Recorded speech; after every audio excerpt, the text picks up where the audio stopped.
It's late. The room is dark, or nearly dark, and you found this before sleep could find you.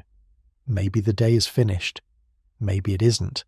But either way, you're here now, in the particular quiet that only comes when the world outside has slowed enough that you can finally hear yourself think. Where are you right now?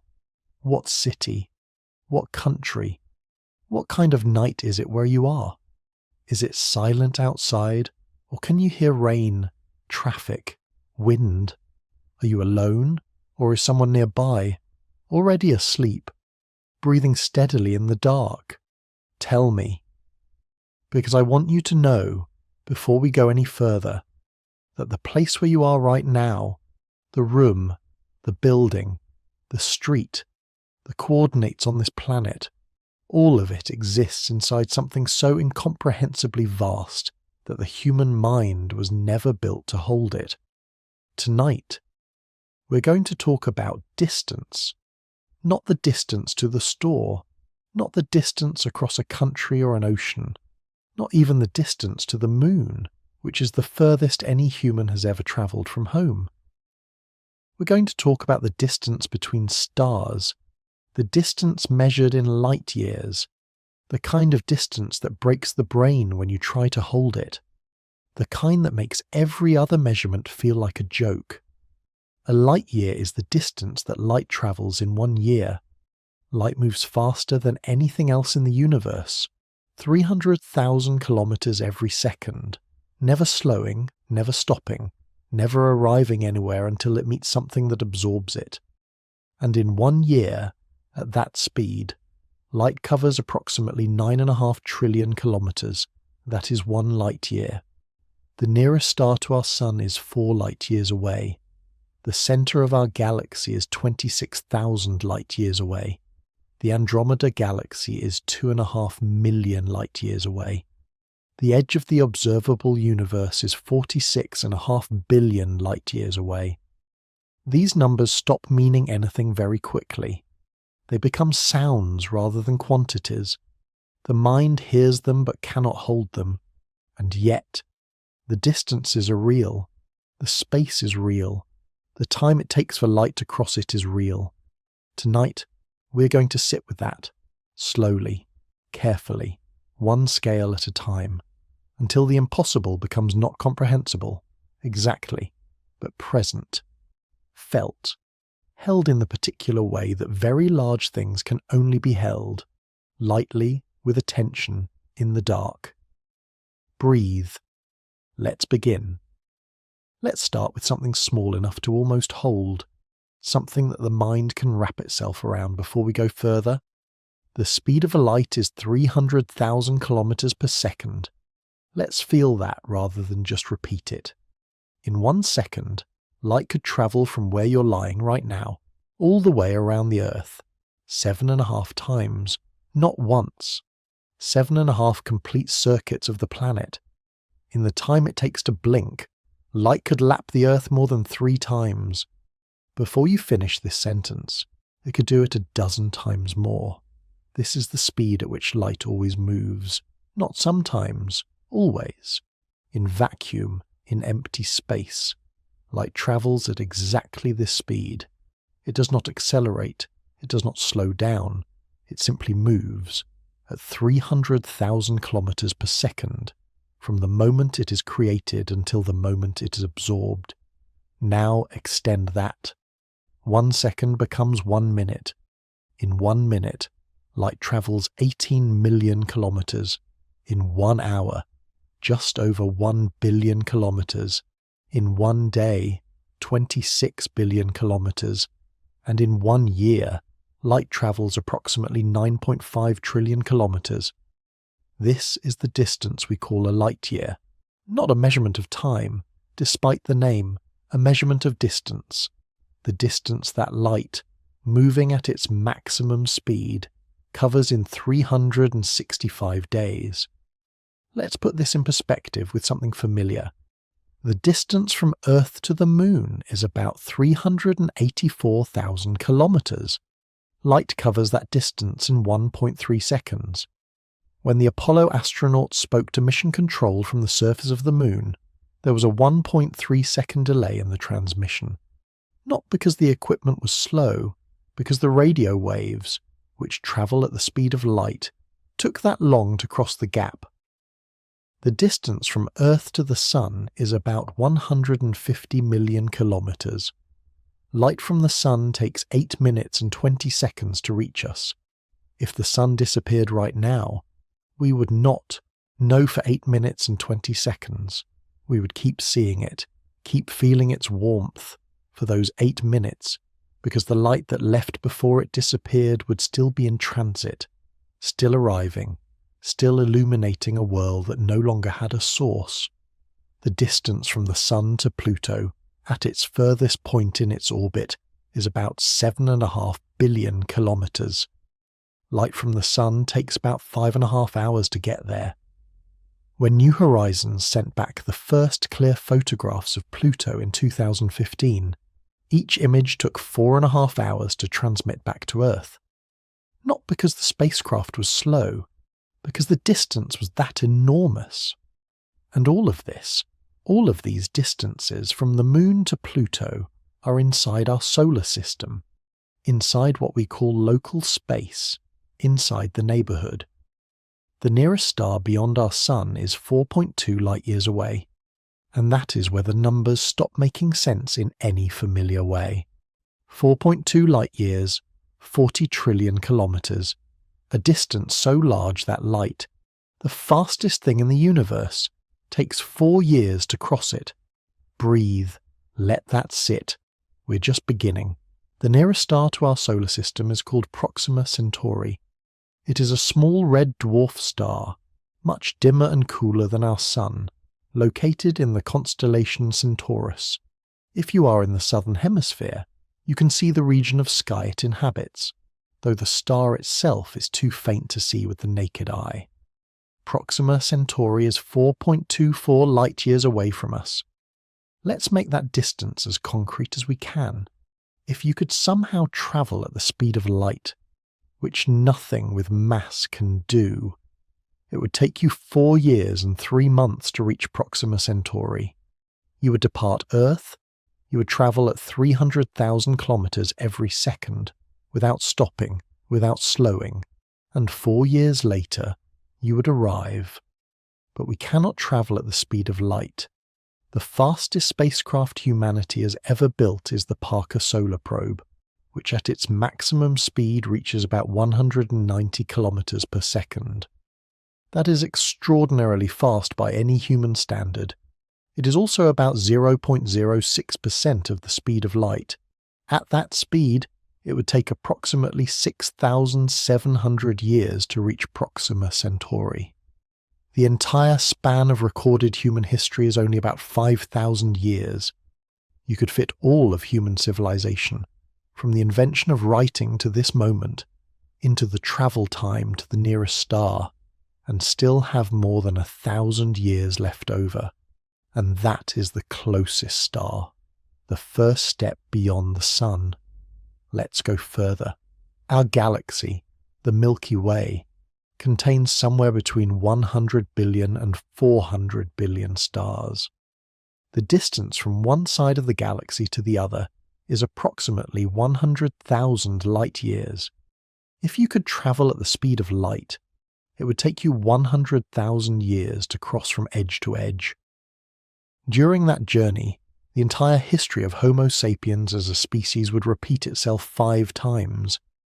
Agriculture would be invented, civilization would rise, empires would form and collapse, languages would be born and die, technologies would emerge and become obsolete, and you would still be travelling.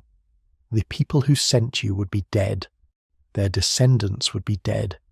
Every generation that followed them would live and die, and their stories would be forgotten, and you would still be crossing the galaxy. The centre of the Milky Way is 26,000 light-years from us. The light we see from the galactic core tonight left when Neanderthals still walked the Earth, before modern humans had migrated out of Africa, before language as we know it existed. That light has been travelling, uninterrupted, for the entire span of our species' development.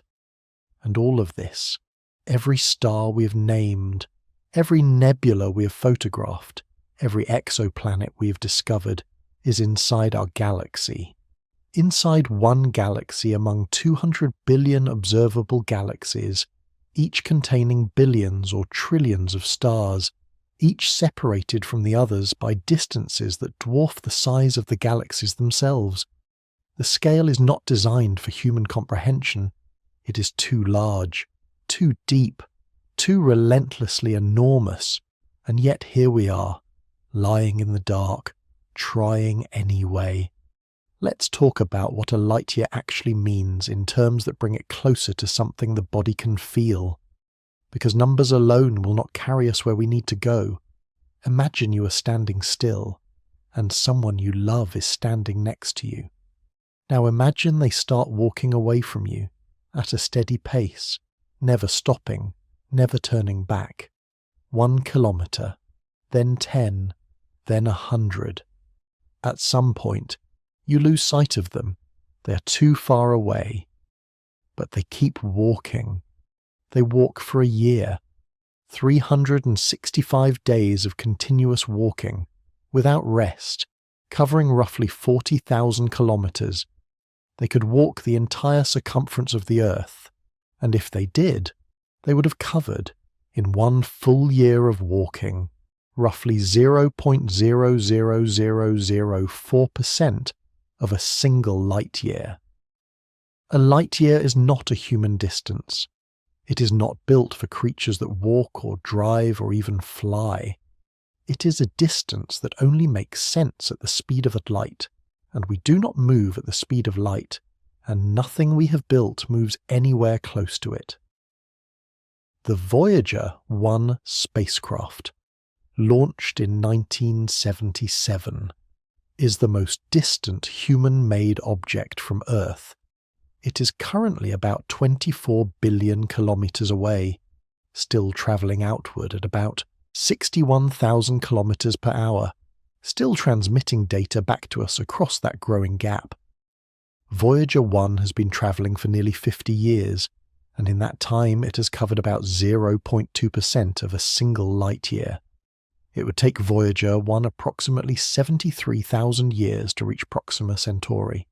73,000 years, more than 3 times the length of all recorded human history. More than enough time for entire civilizations to rise and fall, for languages to evolve beyond recognition, for coastlines to shift and climates to change and species to go extinct. And Proxima Centauri is the first step, the nearest neighbour, the closest star to the one we orbit. This is the scale of the universe we inhabit, a scale where distances are measured not in kilometres or miles, not in hours or days or years, but in light years. In the time it takes light, the fastest thing that exists, to cross the emptiness between one bright point and another. And the emptiness is almost everything. The stars are just punctuation. Rare moments of density in an ocean of vacuum so vast that even light takes years to cross the gaps. You're lying in a room on a planet that orbits one of those bright points, and around you, in every direction, stretching further than any telescope can see, is the immensity. It has always been there. It will always be there. And tonight, you are going to feel it, not understand it. That is not possible, but feel it, in the way you feel the size of the ocean when you stand at its edge, or the age of a mountain when you place your hand on stone that has been there for millions of years. Let the scale settle, let it be large, let it begin to change the size of the room you are lying in. There is a galaxy that you can see with your naked eye, on a clear night, away from city lights.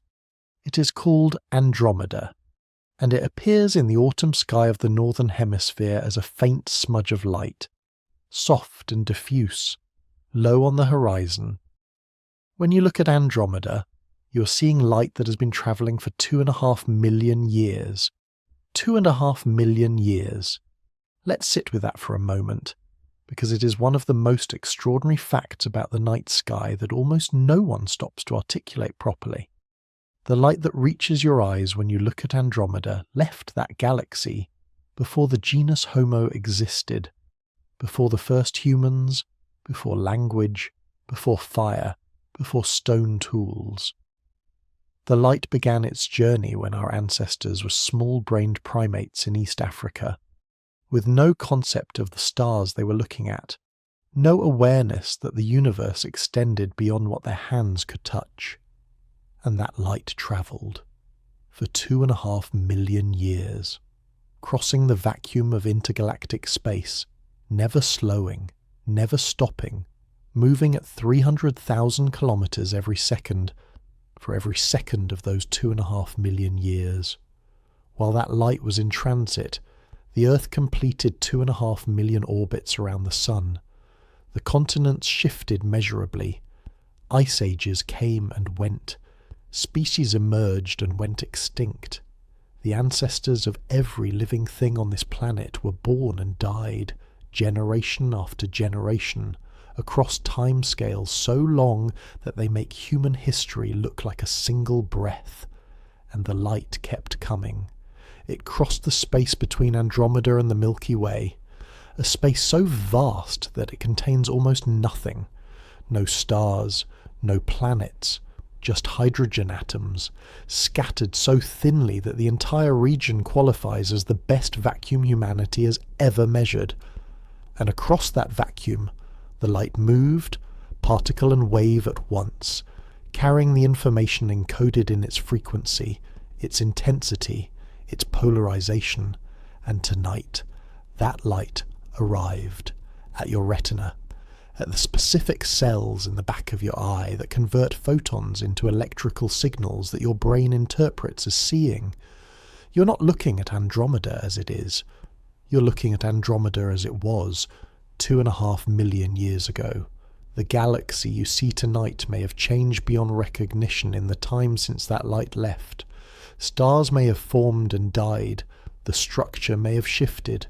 The whole thing may have moved, slightly, in ways we cannot measure from here.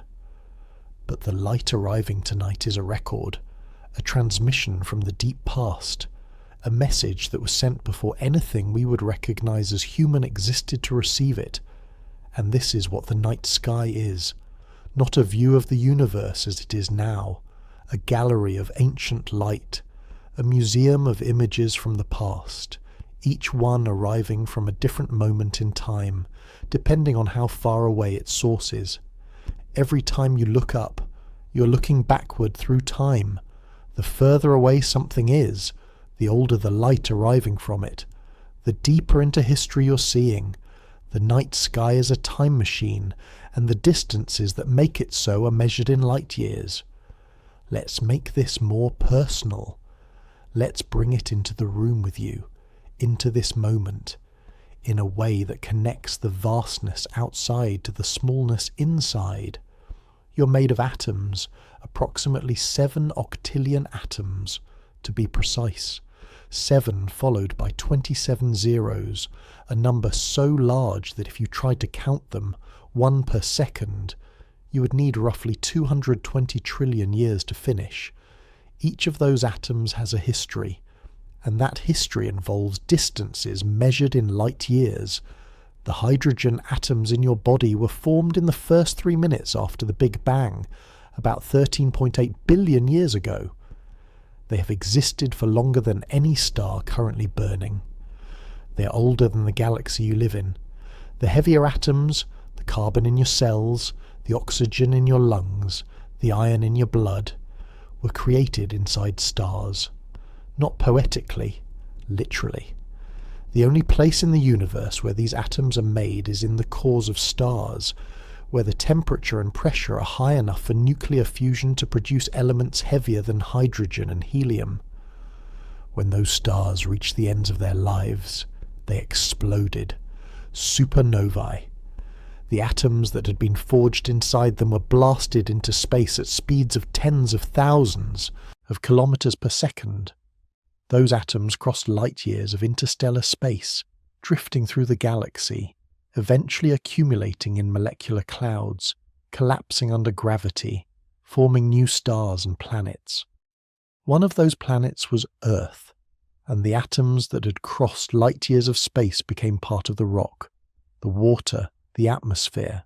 They cycled through the biosphere. They were incorporated into living things. They became bacteria, plants, animals. They became you. The carbon atom in your body right now, the one in your DNA, the one in the protein in your muscle, the one in the neurotransmitter that just fired in your brain, that atom was inside a star. It crossed light years to get here. It has a history longer than this planet, and the light arriving at your eyes tonight from the stars visible above you was emitted by atoms going through the same process, fusing, radiating, sending light out into the dark, where it travels for years or centuries or millennia before arriving here, where you are lying, made of atoms that have their own light-year journeys behind them. You are not separate from the distances we're talking about. You are made of them. Your atoms crossed them. The elements that compose your body were forged in distant places, scattered across vast spaces, and assembled here, on this small planet, into a configuration that is temporarily aware of its own existence. The light-year distances are not just out there, in the abstract cosmos. They are part of your history, part of the journey that every particle of you has taken to arrive at this moment. You are stardust that travelled light years to be here. That is not a metaphor. That is chemistry and physics and the history of matter in this universe. Let that settle. Let it be true in the same way that the floor beneath you is true. Not abstract, present, real. There is a number that astronomers use when they need to describe distances within our local region of space, and it is worth learning because it makes the scale of the solar system comprehensible in a way that kilometres do not. It is called an astronomical unit, or AU. 1 AU is the average distance from the Earth to the Sun, roughly 150 million kilometres. We have already established that light from the Sun takes 8 minutes and 20 seconds to reach us. That means 1 astronomical unit is approximately 8 light minutes. Neptune, the furthest planet in our solar system, orbits at about 30 astronomical units from the Sun. That means light from the Sun takes about 4 hours to reach Neptune. If you were standing on Neptune and the Sun exploded, you would not know for 4 hours. You would see it shining as usual, would feel its distant warmth for 4 full hours before the news arrived. The edge of the solar system, defined loosely as the region where the Sun's gravitational influence becomes negligible compared to other stars, is somewhere around 100,000 astronomical units away. That is about 1.6 light years. So the solar system, the region of space that contains the Sun and everything gravitationally bound to it, is roughly 1.6 light years across, and Proxima Centauri, the nearest star, is 4.2 light years away, which means the distance from the Sun to Proxima Centauri is roughly 2.5 times the diameter of our entire solar system. Let's put this differently. If the Sun were the size of a period at the end of a sentence, and you placed it on this page, the Earth would be a speck of dust about 1 metre away. Neptune would be about 30 metres away. The edge of the solar system would be roughly 1.6 kilometres away, and Proxima Centauri would be another period, 4 kilometres away. If you scaled the solar system down to fit in a city, the nearest star would be in the next city over. This is the distribution of matter in the universe. Occasional dense regions, stars, planets, moons, separated by distances that are overwhelmingly empty. The space between things is almost everything. The things themselves are vanishingly rare, and the distances between stars are so large that even light, travelling at the maximum speed the universe allows, takes years to cross them. There is a profound loneliness in this. Not a sad loneliness, necessarily, just a structural one, a consequence of the geometry. Every star is separated from every other star by distances that make communication slow, travel nearly impossible, and contact across those gaps something that requires not just technology, but patience measured in generations or centuries. If we sent a message to Proxima Centauri today, travelling at the speed of light, it would arrive in 4.2 years. If someone there replied immediately, we would receive their reply 8.4 years after we sent the first message. A single exchange of hello would take nearly a decade. This is the scale we inhabit. This is the universe we are part of. And tonight, lying in the dark, you're feeling it, not as a problem to solve, but as a fact to hold. The distances are real, the emptiness is real, and you are here, in the middle of it, aware of it, made of atoms that cross those distances to become you. Breathe. Let it be large. Let's talk about something that is easy to misunderstand, because the name suggests one thing, and the reality is something else entirely. The Milky Way is a spiral galaxy. It has a bright central bulge and several spiral arms that wind outward from the centre, like water spiraling down a drain. Our solar system is located in one of those spiral arms, about 26,000 light-years from the galactic centre. 26,000 light-years. Let's pause there. The light we receive from the centre of our galaxy, the light that allows us to study the supermassive black hole that lives there, that light began its journey toward us 26,000 years ago. When that light left the galactic centre, humans were still living in the Stone Age. There were no cities, no agriculture, no written language, no permanent settlements. People lived in small nomadic groups, hunting and gathering, moving with the seasons, leaving almost no trace of their existence that would survive to the present. And that light travelled for 26,000 years, at 300,000 kilometres per second, every second, for every year, covering the distance from the galactic centre to our position in the spiral arm. The Milky Way is so large that light takes 26,000 years to travel from its centre to us. And we're not even at the edge. We're roughly halfway out, in a relatively quiet region, far from the chaos of the core and the sparse emptiness of the outer reaches. The galaxy as a whole is about 100,000 light-years in diameter. If you could somehow position yourself outside it, looking down at it from above, and you could see the whole thing illuminated at once, you would be looking at light from 100,000 different moments in time, all arriving at your eyes simultaneously. The light from the far edge would be 100,000 years older than the light from the near edge. This is what makes astronomy so strange. You're never looking at the universe as it is. You're always looking at the universe as it was. The act of seeing across large distances is the act of seeing backward through time. The image and the history are the same thing, and the distances within our galaxy, enormous as they are small compared to the distances between galaxies. The Andromeda galaxy, which we talked about earlier, is 2.5 million light-years away. That is 25 times the diameter of the Milky Way. The space between our galaxy and Andromeda is mostly empty. No stars, no planets, just the occasional hydrogen atom, drifting alone in the dark. And Andromeda is the closest large galaxy to us. It is part of what astronomers call the local group, a collection of about 50 galaxies bound together by gravity, all within a few million light-years of each other. Beyond the local group, the distances grow even more incomprehensible. The Virgo cluster, a collection of over 1,000 galaxies, is about 65 million light-years away. The light from Virgo left when dinosaurs still walked the Earth, long before any mammal larger than a rat existed.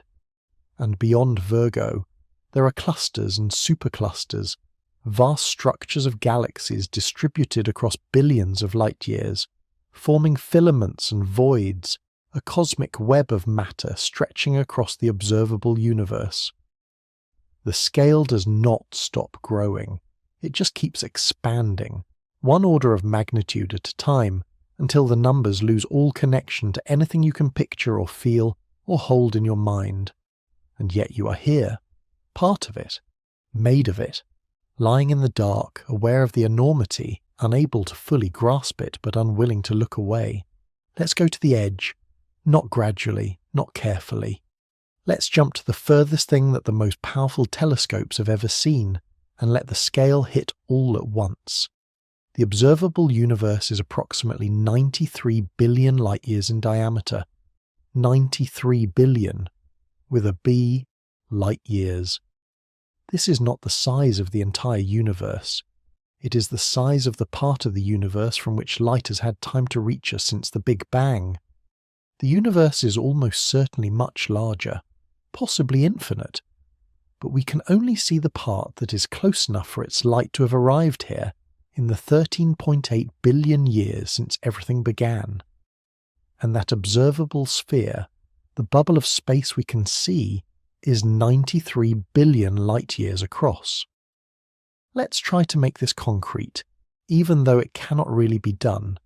If you could travel at the speed of light, starting right now, and you headed toward the edge of the observable universe, you would travel for 46.5 billion years before reaching it. During that journey, the universe would continue expanding, and the edge you were aiming for would recede faster than you could approach it. But let's ignore that for now. Just focus on the number. 46.5 billion years. That is more than 3 times the current age of the universe. The entire history of everything, from the Big Bang to this moment, could fit into that travel time 3 times, with room left over. And if you made that journey, you would pass through regions of space that contain structures so large they defy comprehension. Galaxy superclusters, filaments of dark matter, voids hundreds of millions of light-years across, regions of space so empty that they contain almost no galaxies at all. You would pass the point where the cosmic microwave background radiation was emitted, the afterglow of the Big Bang itself, light that has been travelling for over 13 billion years and is only now reaching us, stretched by the expansion of space into microwave frequencies, carrying information about the universe when it was only 380,000 years old. You would pass galaxies whose light is so redshifted by the expansion of space that they appear to be moving away from us faster than the speed of light. Not because they are moving through space that fast, but because the space between us and them is expanding, stretching the light, shifting it toward the red end of the spectrum until it is barely detectable, and you would arrive, finally, at the cosmological horizon, the edge of what we can see, not because there is nothing beyond it, but because the light from beyond it has not had time to reach us yet. The universe is older than we can see, larger than we can observe, filled with galaxies and stars and planets that we will never know about, because their light is still in transit, or because the expansion of space has carried them beyond the range from which light can ever reach us. This is the scale of the universe we live in, 93 billion light-years, and every single light-year of that distance is 9.5 trillion kilometers. Multiply those numbers together, and you get a distance so large that it is, functionally, infinite in any human sense. You cannot hold it. You were never meant to hold it, but you can feel it, in the way the room seems smaller now, in the way the ceiling seems closer, in the way your own body seems impossibly tiny and impossibly important at the same time. The universe is vast, and you are in it, and tonight you are paying attention. There is a thought experiment that helps make the scale less abstract. It was proposed by the astronomer Carl Sagan, and it goes like this. Imagine you have a calendar, a single calendar that represents the entire history of the universe, from the Big Bang to the present. The year has 365 days, and each day represents roughly 38 million years of cosmic history. On this calendar, the Big Bang happens at midnight on January 1st. The Milky Way galaxy forms around March 15th. Our solar system does not form until September 1st.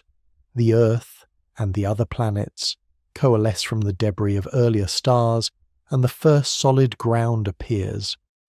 Life on Earth begins almost immediately after the planet cools enough to support it, in mid-September. Single-celled organisms, simple bacteria, the first chemistry that can replicate itself and respond to its environment. But nothing complex happens for a very long time, for months on this calendar. Life is just bacteria and algae, doing the slow work of transforming the atmosphere, creating oxygen as a waste product, slowly building the conditions that will allow more complex life to emerge. The first multicellular organisms do not appear until mid-November. Animals with bodies, nervous systems, the ability to move and hunt and respond to their environment, but still, nothing we would recognize as complex. No vertebrates, no life on land. Dinosaurs appear around December 25th. They dominate the planet for about a week on this calendar, from Christmas Day to the very end of the year, and humans, modern Homo sapiens, we appear at 11:52 p.m. on December 31st, 8 minutes before midnight, 8 minutes before the end of the year, all of recorded human history, from the invention of writing to this moment, happens in the last 30 seconds of the cosmic calendar. Everything you have learned in school, every historical event you know about, every civilization that has risen and fallen, every war, every empire, every language, every piece of art, every scientific discovery, all of it fits into the last half minute of the last day of the cosmic year. And you, personally, your individual life, is a fraction of a second, a blink, a single frame in a film that has been running for billions of years. This is not meant to diminish you. It is meant to contextualize you, to place you inside the vast history of matter and energy in this universe, and to let you feel, accurately, how recent you are, and how brief, and how extraordinary it is that the universe has produced something that can look back at its own history and understand it. The light-year distances we've been talking about tonight are not just spatial, they are temporal. Every time you measure a distance in light years, you're also measuring a duration. The distance to Proxima Centauri is 4 years of light travel. The distance to Andromeda is 2.5 million years. The distance to the edge of the observable universe is 46.5 billion years. The space and the time are the same thing. The map and the history are one, and you are here, at this specific moment in cosmic time, lying in the dark, made of atoms with billion-year histories, looking out at a universe whose light has been travelling toward you for longer than your species has existed. Let that be the size of the thing you're a part of, not smaller than you thought, larger, much larger, and you, impossibly, aware of it. Let's talk about what it feels like to hold this, because the numbers are one thing, and the feeling is something else entirely. When you first hear that the nearest star is 4 light-years away, the mind does not resist. It accepts it the way it accepts any fact. Okay, 4 light-years, that's far, and then it moves on. But if you sit with it, if you let the number settle and start to unfold what it actually means, something shifts. 4 years of light travel, light moving at 300,000 kilometers per second, never stopping, for 4 entire years. The distance that journey covers, the emptiness it crosses, the silence. And then you remember that Proxima Centauri is just the beginning. that the galaxy is 26,000 light-years to its centre and 100,000 light-years across, that Andromeda is 2.5 million light-years away, that the observable universe is 93 billion light-years in diameter, and at some point, the mind stops processing the numbers as quantities and starts processing them as something else, a kind of vertigo, a disorientation, the same feeling you get when you stand at the edge of a cliff and look down, and the distance is so great that your sense of up and down starts to feel unreliable. This is not a failure of the mind. It is the mind responding honestly to something it was not built to process. The human brain evolved to navigate distances of meters and kilometers, to understand the scale of landscapes, rivers, mountains, to plan journeys that take days or weeks, to comprehend the size of the tribe, the village, the region. It did not evolve to understand light years. It did not evolve to hold the scale of galaxies, or the age of the universe, or the distance light can travel in billions of years. And yet, here you are, trying anyway. There is something profoundly strange about being a creature that is too small to comprehend the thing it lives inside of, and yet is capable, through abstraction and mathematics and careful observation, of measuring it anyway, of knowing precisely how large the universe is, even though the knowledge cannot be felt in the same way you feel the size of a room. You're lying in a space roughly 2 meters by 2 meters. That is the space your body occupies, the space you can touch with your hands, the space that feels like yours. But the actual space you occupy is much larger. You're on a planet that is 12,000 kilometers in diameter, orbiting a star that is 150 million kilometers away, in a galaxy that is 100,000 light-years across, in a universe that is 93 billion light-years in diameter. All of those spaces are yours, in the sense that you exist inside them, are shaped by them, a part of them. And the larger space, the one measured in billions of light-years, is just as real as the smaller space, the one measured in the length of your body. They are both here, both present, both holding you in their own ways. The room is small, the universe is vast, and you are in both at once, lying in the dark, feeling the impossible scale pressing against the edges of your awareness, unable to hold it fully but unable to let it go. This is the right feeling. This is the honest response. Let it be. There is a specific kind of loneliness that comes with understanding the light-year distances, and it is worth naming before we go further. It is the loneliness of realizing that everything you can see in the night sky is impossibly far away. That no human has ever been further than the moon, which is a little over 1 light second away.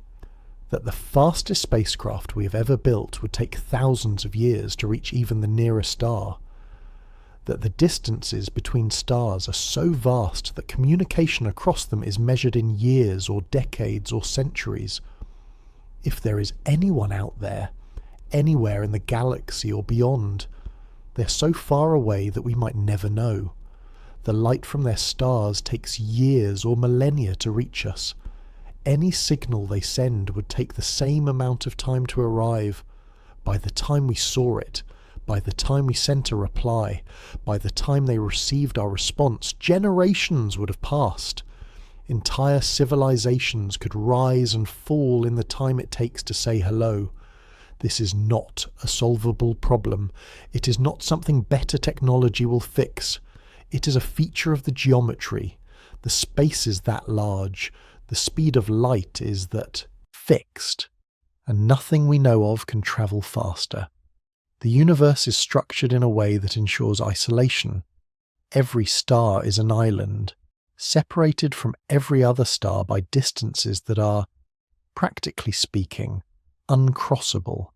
The light we see is the only thing that moves fast enough to bridge those gaps, and even light takes years or millennia to do it. But here is the other side of that loneliness. It is also a kind of protection. If the distances were smaller, if the stars were close enough to reach, then whatever happened at one star could easily affect what happens at another. Supernovae would sterilize nearby systems. Aggressive expansion by any spacefaring species would fill the galaxy quickly. The dangers would propagate as fast as the opportunities. But the distances are what they are, and because of that, each star system has time to develop on its own, to evolve its own chemistry, its own planets, its own life, if conditions allow. To become something unique, something that might not have emerged if it had been interrupted earlier by something from somewhere else. The loneliness is also autonomy. The isolation is also the condition for local development. The vast empty spaces between stars are not just barriers. They are also the reason anything complex has had time to form.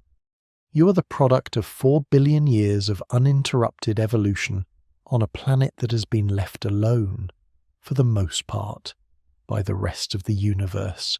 The distance protected you.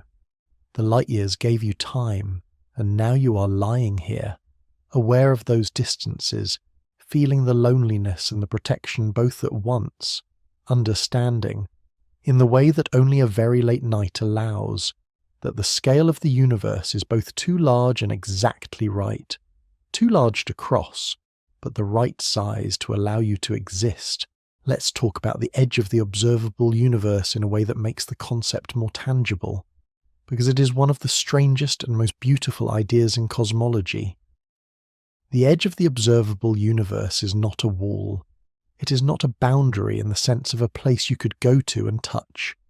It is a horizon, a limit to what we can see, determined not by the size of the universe, but by the age of the universe and the speed of light. Light has been travelling toward us since the Big Bang, which happened about 13.8 billion years ago. But the universe has been expanding during that time, which means that the most distant objects we can see are not 13.8 billion light-years away. They are much further, about 46.5 billion light-years away, due to the expansion of space stretching the distance. The light from those objects has been travelling for 13.8 billion years. But the objects themselves have moved, carried by the expansion of space, so that they are now much further away than they were when the light left. This creates a strange situation. There are galaxies that we can see, whose light reached us billions of years ago, but which are now so far away that any light they emit today will never reach us. The space between us and them is expanding faster than light can cross it. This means that the observable universe is not just limited by the past. It is also shrinking in a relative sense. Every moment, galaxies are crossing the cosmological horizon, moving beyond the distance from which light can ever reach us again. We see them as they were, billions of years ago, but we will never see them as they are now, or as they will be in the future. The universe is larger than we can see, and the part we can see is a temporary window, a bubble of space-time that is, right now, just barely large enough for the light from the most distant objects to reach us before they recede beyond the horizon forever. In the far future, trillions of years from now, if there are any observers still around to look at the sky, they will see something very different. The galaxies beyond our local group will have receded so far that their light will no longer reach us. The night sky will be darker, emptier, containing only the stars in our own galaxy and the few nearby galaxies that are gravitationally bound to us. Future astronomers will look at a universe that appears much smaller than the one we see today, because the evidence of the larger universe will have been carried away by the expansion of space itself. We live in a particular era, an era when the universe is old enough that we can see very far back in time, but young enough that the most distant objects have not yet receded beyond the horizon. We live in the window when the full scale of the cosmos is visible. This will not last. In the deep future, the observable universe will contract, not because the universe is shrinking, but because the expansion is carrying things away faster than light can keep up. You are here, now, in the era of maximum visibility, looking out at a universe that is showing you almost everything it has. 93 billion light-years of history, structure and light. It is a gift, a temporary one, and tonight you are receiving it. There is a way to bring all of this back to the body, to the immediate, to the room you are lying in, and it involves a simple fact that is easy to overlook. You're made of light, not poetically, physically. The atoms in your body, the electrons that orbit the nuclei of those atoms, are constantly absorbing and emitting photons. Light. The electromagnetic field is not separate from you. It is part of the structure that holds you together. When you see something, photons are entering your eyes, being absorbed by molecules in your retina, and triggering a cascade of chemical reactions that eventually become the experience of vision. The light is not just something you observe, it is something you participate in. It enters you, changes you, becomes part of the information processing that makes you aware of the world. And the light that is entering your eyes right now, if you're near a window, or if you looked at the stars earlier tonight, is light that has travelled for years or centuries or millennia to reach you. It crossed the light-year distances we have been talking about, and arrived here at this moment to be absorbed by your body and converted into awareness. You're the endpoint of a journey that began before you were born, before your parents were born, before your species existed. The light arriving tonight is ancient, and you are the thing that stops it, absorbs it, gives it meaning by noticing it. This is not a small thing. In a universe where most light travels forever without ever being seen, without ever interacting with anything complex enough to notice it, you are rare.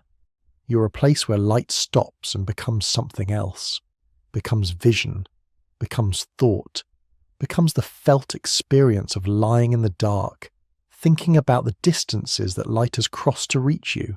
The light-year scale is not just out there, it is in here, in this room, in this moment. The photons arriving at your retina right now have crossed distances that the mind cannot hold, and they have ended their journey in you. You're not outside the universe, looking at it. You're inside it, made of it, participating in it. The light that crosses light years to reach your eyes is the same light that holds your atoms together. The electromagnetic force that travels across the cosmos is the same force that keeps your body organized, keeps your neurons firing, keeps your heart beating. There is no separation between you and the scale we've been talking about. You are part of it.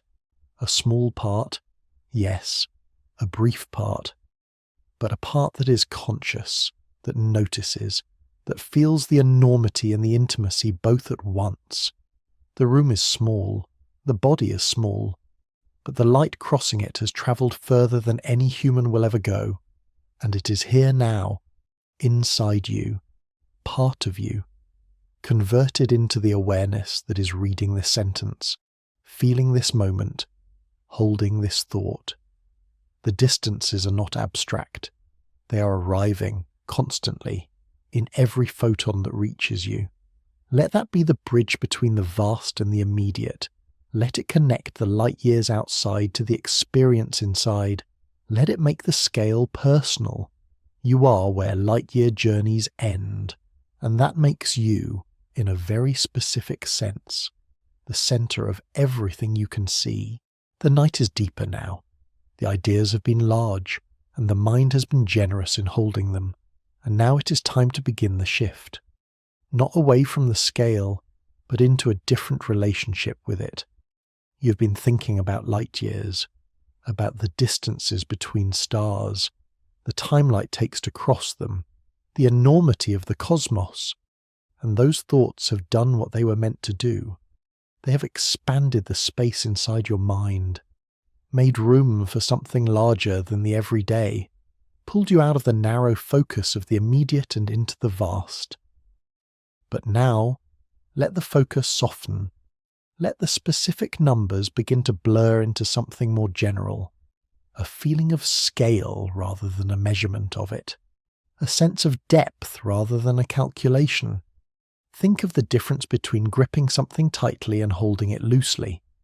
Both are ways of holding, but gripping requires constant effort, constant attention, constant correction. Holding loosely uses the natural shape of the hand, the weight of the object, the relationship between them. It is more sustainable. It allows the thing to rest rather than forcing it to stay. The light-year scale is too large to grip, but it can be held loosely. It can be present without being the center of attention. It can shape the feeling of the night without requiring continuous focus. So let the numbers begin to release.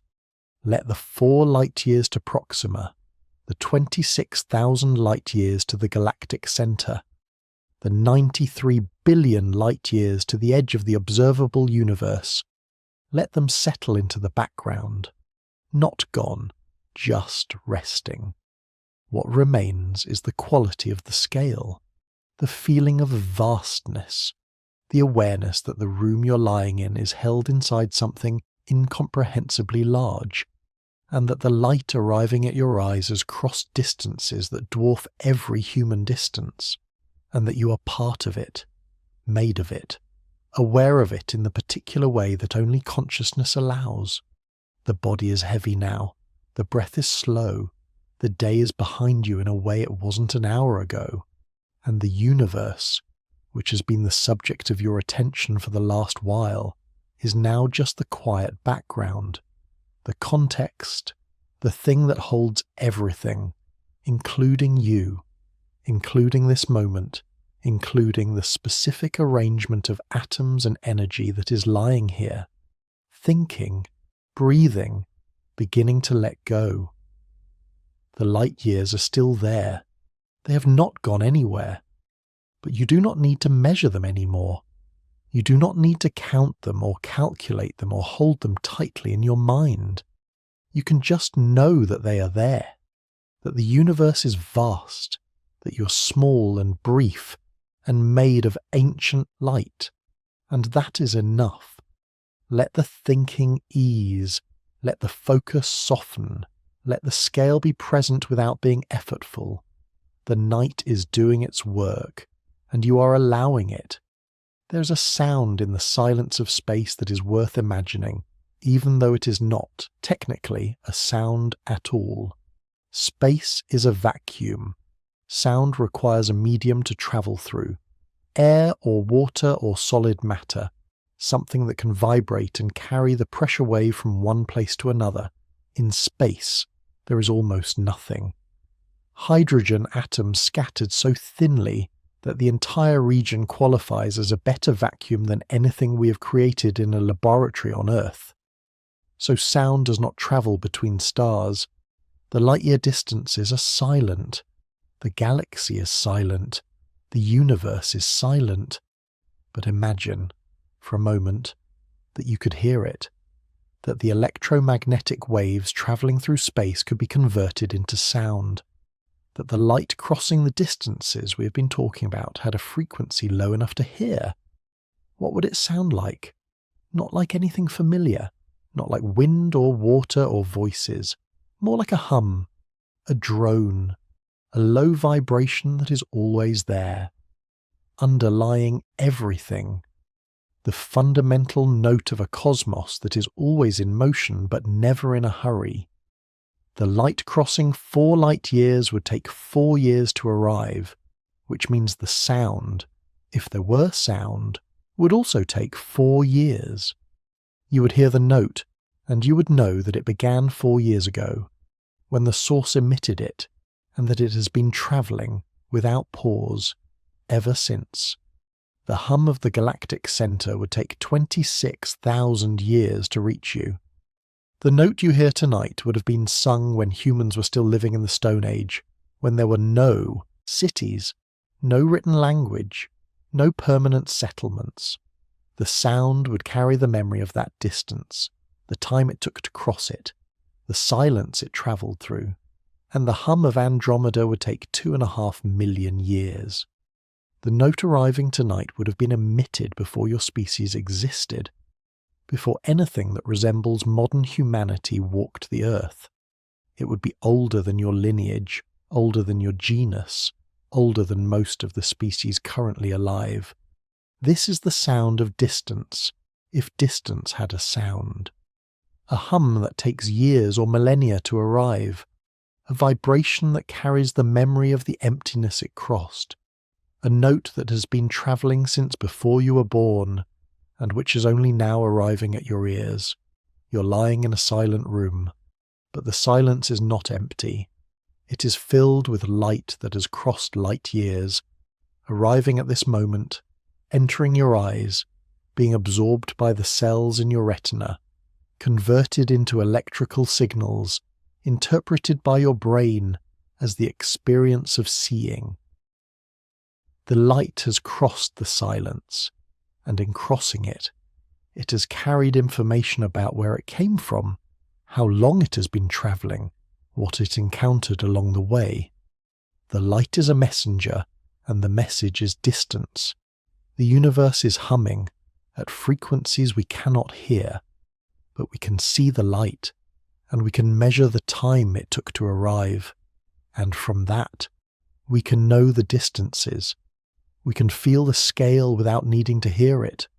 The room is quiet, but the quiet is full of ancient light, travelling, arriving, becoming awareness. Let that be the sound of the night, the hum of photons ending their light-year journeys in you. Let's talk about time in a way that connects it to the distances we have been holding tonight. When you look at a star, you're not seeing the star as it is now. You're seeing the star as it was when the light left it. The distance in a light years is also the distance in time. 4 light years away means 4 years in the past. 26,000 light years away means 26,000 years in the past. This is not an approximation or a metaphor. It is the literal structure of observation across large distances. The image and the history are the same thing. The seeing is the remembering. The night sky is not a view of the present. It is a gallery of different moments in the past, all arriving at your eyes simultaneously. The nearest stars are images from years ago. The distant stars are images from centuries or millennia ago. The galaxies are images from millions or billions of years ago. And all of those images are here now, in this moment, entering your eyes if you are near a window or if you looked at the sky earlier tonight. The past is arriving, constantly, in every photon that reaches you. This is a strange and beautiful fact about the universe. The structure of space-time ensures that the present is always slightly out of reach. By the time information about a distant event reaches you, the event is over, the moment has passed, and what you receive is a record rather than a live transmission. Even nearby things have this quality, though the delay is so short you do not notice it. The light from the lamp across the room took a few nanoseconds to reach your eyes. The light from the sun took 8 minutes. The light from Proxima Centauri took 4 years. The light from Andromeda took 2.5 million years. The only difference is the length of the delay. The structure is the same. You're always seeing the past. The present is invisible, always just beyond the reach of the light that is arriving now. This is not a limitation. It is a feature of how information propagates in a universe where nothing travels faster than light. The past is not gone. It is in transit, arriving, constantly, in waves of electromagnetic radiation that carry the memory of where they came from and when they left. You are surrounded by the past. It is arriving at every moment, in every photon, from every direction. The room you are lying in is filled with ancient light, some of it from sources that no longer exist, some of it from events that happened before you were born, all of it arriving now, becoming part of the present moment by being observed. The light-year distances are not just spatial, they are temporal. Every measurement of distance is also a measurement of history. Every observation of the sky is an act of looking backward through time, and you are the receiver, the place where the past arrives and becomes known, the awareness that converts old light into present experience. The universe is not hiding its history, it is broadcasting it, constantly, in every direction, at the speed of a light, and you, lying in the dark, are listening. Let the past arrive, let the ancient light enter, let the history of the cosmos become part of the texture of tonight. You're living at the end of 1 billion light-year journeys, and that makes this moment, however ordinary it feels, extraordinary. There is a question that arises naturally when you sit with the light-year scale long enough, and it deserves to be asked directly. Does it matter? Does it matter that the nearest star is 4 light-years away, or 26,000, or 2.5 million? Does it matter that the universe is 93 billion light-years in diameter? Does any of this change anything about your life, your choices, the way you move through the world? The honest answer is, not in any practical sense. The distances do not affect your day-to-day decisions. The scale of the cosmos does not make your relationships easier or harder, your work more meaningful or less, your joys brighter or your sorrows deeper. The stars will still be impossibly far away tomorrow. The light will still take years to cross the emptiness, and you will still be here, in a room, in a body, living a human life on a human scale. So why does it matter? It matters because the scale of the universe is the context for everything else. It is the background against which your life is happening. And knowing the background changes the feeling of the foreground, even if it does not change the events themselves. When you know that the atoms in your body crossed light years to get here, when you know that the light entering your eyes tonight has been travelling for years or millennia, when you know that the universe is so vast that the human mind cannot fully hold it, when you know all of this, the ordinary moments feel different, not less ordinary, not inflated into something they are not, but held inside something larger, contextualized, given a depth they would not otherwise have. You're lying in a room on a planet that orbits an average star in an average galaxy in a universe that is 93 billion light-years across. That is the context. That is the truth of where you are. And knowing it does not make you smaller. It makes you more aware, more attentive, more capable of holding the tension between the immediate and the vast, the brief and the ancient, the personal and the cosmic. The light-year distances are not a burden. They are a gift, a way of seeing yourself accurately, not as the centre of everything, but as a small part of something much larger, something that was here before you and will be here after you, something that has been running for billions of years and will run for billions more. You are temporary. The universe is vast, and both of those things are true at once, and neither diminishes the other. The scale matters because it is true, and truth, even when it is overwhelming, even when it is impossible to fully grasp, is worth knowing. The stars are far away. The light takes years to reach us. The distances are measured in trillions of kilometers, and you, impossibly, are aware of it. That awareness is not nothing. It is one of the most extraordinary things the universe has produced. A small temporary configuration of matter that can measure the vastness it is part of, and feel it, and hold it, and be changed by it. Let the scale matter, not because it solves anything, but because it is true, and truth, held lightly, in the dark, is its own kind of comfort. The body has been lying still for a while now.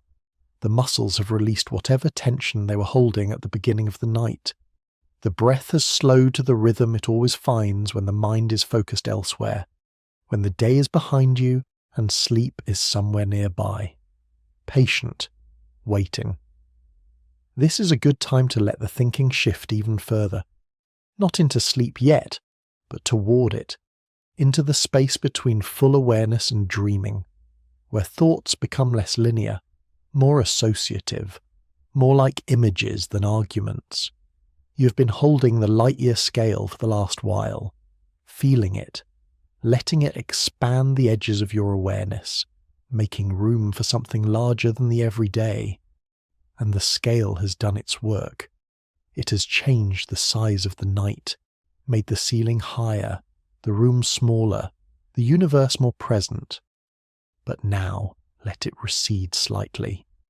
Let it become less like a thing you are thinking about, and more like a thing you are breathing with, less like information, and more like atmosphere, less like a lesson, and more like a quality of the dark. The stars are still far away, the light is still crossing the distances, the universe is still 93 billion light-years across. None of that has changed, but it no longer needs to be at the centre of your attention. It can be present without being effortful. This is the shift that happens late at night when the mind has been somewhere large and is beginning to come back. Not all the way back, but part way.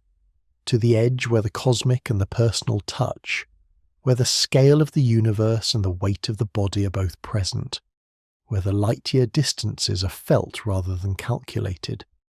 You're in that edge now. The breath moves, slow and steady.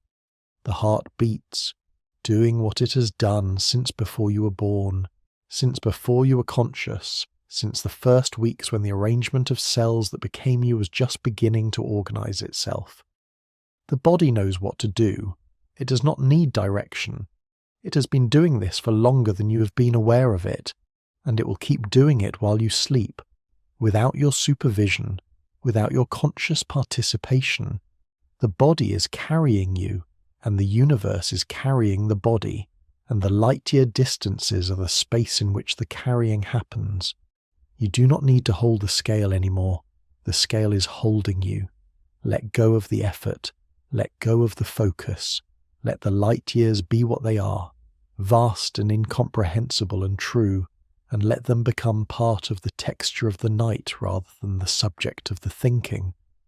The night is large, the room is small, and you are in the place where they meet, breathing, settling, allowing the transition from waking to sleeping to happen at its own pace. The light years are here, but you do not need to think about them anymore. You just need to let them be. There is a very simple meditation that astronomers sometimes do, late at night, when they are working with telescopes or analysing data, or simply lying awake thinking about what they study. They imagine the light, not abstractly, specifically. They imagine a single photon created inside a star, leaving the surface of that star, beginning its journey across space. They imagine it travelling 300,000 kilometers per second, never slowing, never stopping, passing through clouds of gas, crossing the emptiness between stars, moving through regions where there is nothing at all except the occasional hydrogen atom. They imagine the photon crossing light years. 26,000, 2.5 million.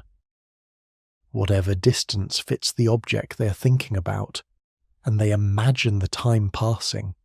Years or millennia or millions of years, the photon simply travelling, indifferent to the passage of time, moving at its fixed speed, carrying the information encoded in its frequency. And then they imagine the photon arriving at Earth, at the telescope, at the detector, at the eye, being absorbed, ending its journey, becoming something else, becoming data or vision or awareness. The meditation is simple, but it connects the personal to the cosmic in a way that is immediate and felt. The photon crosses the light-year distance, and it ends here, in you. The journey that began in a star ends in your retina. The information that was encoded in the electromagnetic field becomes the experience of seeing. You can do this meditation now if you want, or you can simply hold the idea of it. Either way, it brings the scale back to the immediate, back to the body, back to the room. The light that is reaching your eyes right now, if you're near any source of light, has travelled some distance to get here. Not light years, unless you're looking at the stars, but some distance. And at the moment it reaches your eyes, it is absorbed, converted into a chemical signal, processed by your brain, and becomes part of the experience of this moment. Every photon that reaches you is the end point of a journey. Some journeys are short, measured in nanoseconds or microseconds. Some are long, measured in years or millennia. But every photon arrives, and every arrival is, in a very specific sense, an ending and a beginning. The photon ends, the awareness begins. You're where light goes to become experience, and tonight, some of that light has crossed distances that the mind cannot hold. Some of it has been travelling since before you were born, since before your species existed, since before anything that resembles modern humanity walked the earth, and it arrived here, at this moment, to be absorbed by you, to become part of the texture of this night, to contribute, in some infinitesimally small way, to the awareness that is lying here, breathing, settling, preparing for sleep. The light-year distances are not separate from you, they end in you. Let that be the meditation. Let the light arrive, let the distances collapse into the single point of your awareness, and let that awareness, which has been so generously wide tonight, begin to narrow, begin to focus inward, begin to attend to the body rather than the cosmos, to the breath rather than the light years, to the immediate rather than the vast. The shift is gentle. The universe is not going anywhere. It will still be vast in the morning. The stars will still be impossibly far away. The light will still be crossing the emptiness. But for now, let the attention come home, to the room, to the body, to the breath. The light has arrived. The journey is over, and now it is time to rest. The breath is slower now than it was at the beginning of the night. You may have noticed, or maybe you haven't, but it has changed. The chest rises and falls with a regularity that does not require attention. That happens on its own, the way breathing always does when the mind is occupied elsewhere. This is the body taking over, doing what it knows how to do without needing instruction.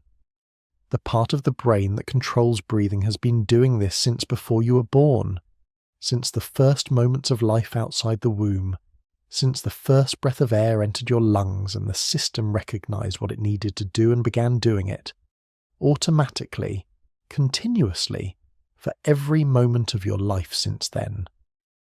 The body does not need you to manage it.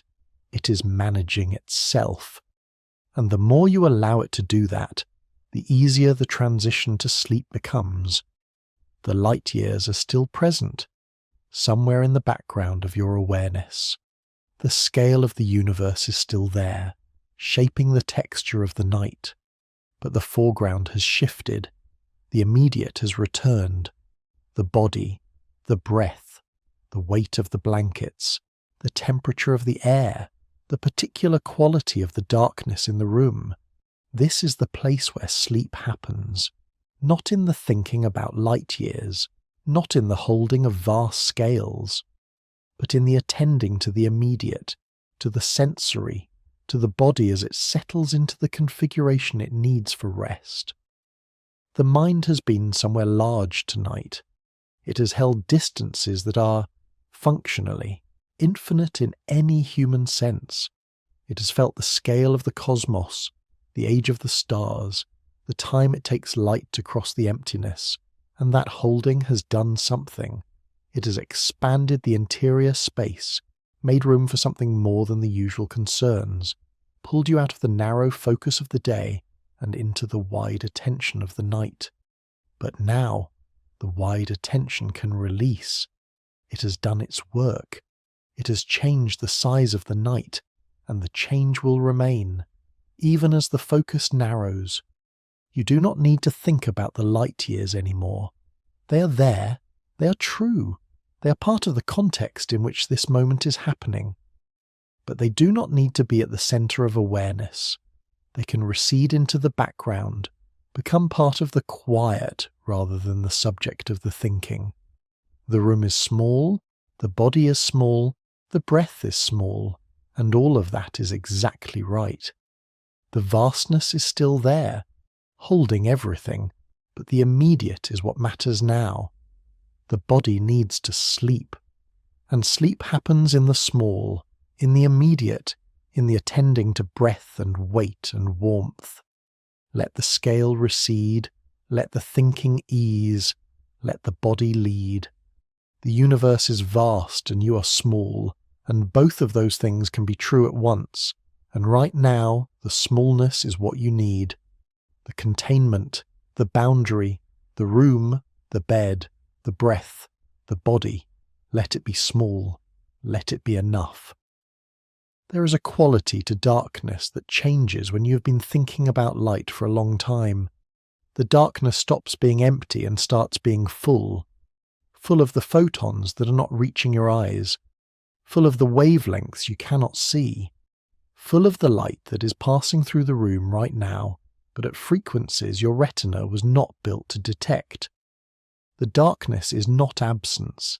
It is a different kind of presence. Right now, in this room, there are photons passing through, infrared from the warmth of your body, radio waves from distant transmitters, cosmic rays from supernovae that exploded thousands of years ago, particles that have crossed light-year distances to arrive here, passing through the walls, through your body, continuing onward without interacting with anything substantial enough to stop them. The room feels dark because your eyes only detect a narrow band of frequencies, the visible spectrum, the wavelengths between about 400 and 700 nanometers. But the electromagnetic spectrum extends far beyond that, in both directions, into wavelengths so long they are measured in meters or kilometers, and wavelengths so short they are measured in fractions of a nanometer. All of that light is here, passing through, arriving from sources near and far, carrying information you cannot access with your unaided senses, but which is nonetheless real, present, part of the texture of this moment. The darkness you are lying in is not empty. It is full of light you cannot see, and that light, like the visible light we have been talking about tonight, has travelled. Some of it has crossed meters or kilometers. Some of it has crossed light years. All of it is here, now, filling the darkness, making it less empty than it appears. This is a comforting thought. In a strange way, the darkness is not a void. It is a medium, a space filled with information, with energy, with the ongoing activity of a universe that does not stop, does not rest, does not require your attention to continue. The light-year distances we have been holding tonight are not just out there, in the space between stars. They are in here, in this room, in the darkness that surrounds you. The photons that have crossed those distances are arriving, constantly passing through, contributing to the total energy of the space you occupy. You're not in an empty room. You're in a room filled with the universe, filled with light from near and far, from sources that are seconds or years or millennia away, all of it arriving, all of it present, all of it part of the quiet that feels like silence, but is actually a very full kind of stillness. The darkness is holding you, and the darkness is full of light you cannot see. And both of those things are true at once. Let the darkness be full. Let it be the medium rather than the absence.